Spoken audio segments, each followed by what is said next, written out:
The goal here was to make two cement kicker ramps facing each other so I could skate back and forth on them kind of like a half pipe.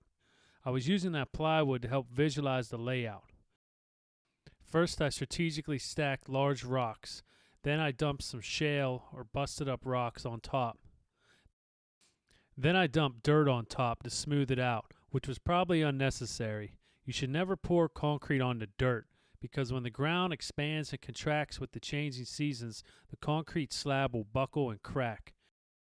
You're supposed to lay a layer of gravel down first, but I didn't want to buy gravel or deal with hauling it up here. I did use a hand tamper to compress the dirt.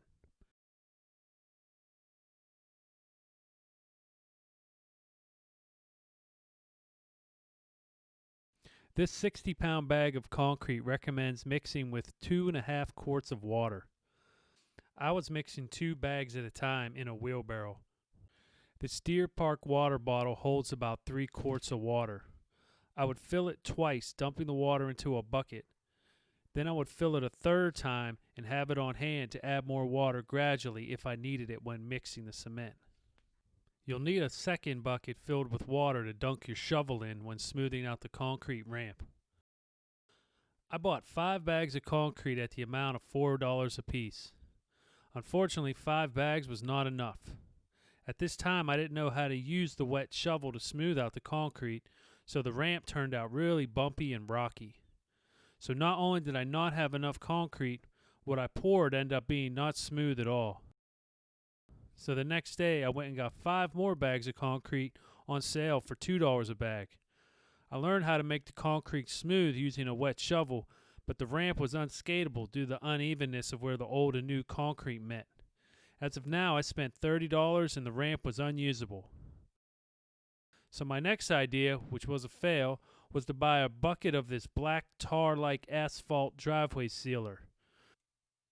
Dump that stuff on there, hopefully filling in the deep voids and smoothing over the rockiness of the concrete. But this stuff is supposed to be applied in a thin layer, so everywhere I poured it into the deep voids never dried. Even after 3 days, this stuff did not cure at all. So I scraped out all the wet tar with a stick and chalked it up as a loss. $20 wasted and the ramp was still unskatable. I then decided to buy 10 bags of concrete around $4 each.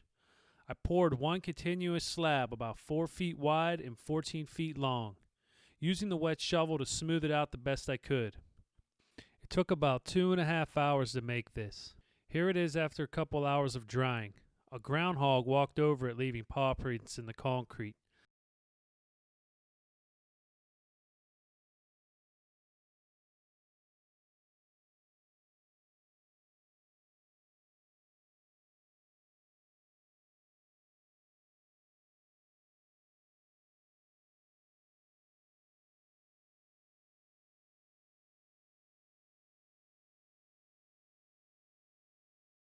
I covered it again to protect it from the rain.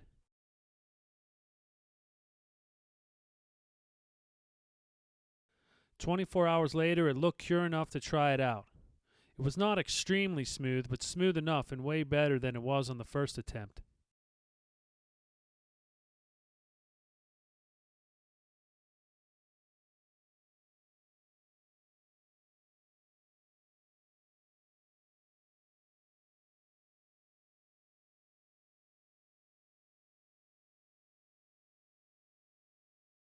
Originally, I planned to have the concrete pad extend over the hump, down the hill, and across the yard, with a bank turn at the end, but that idea had to get scrapped.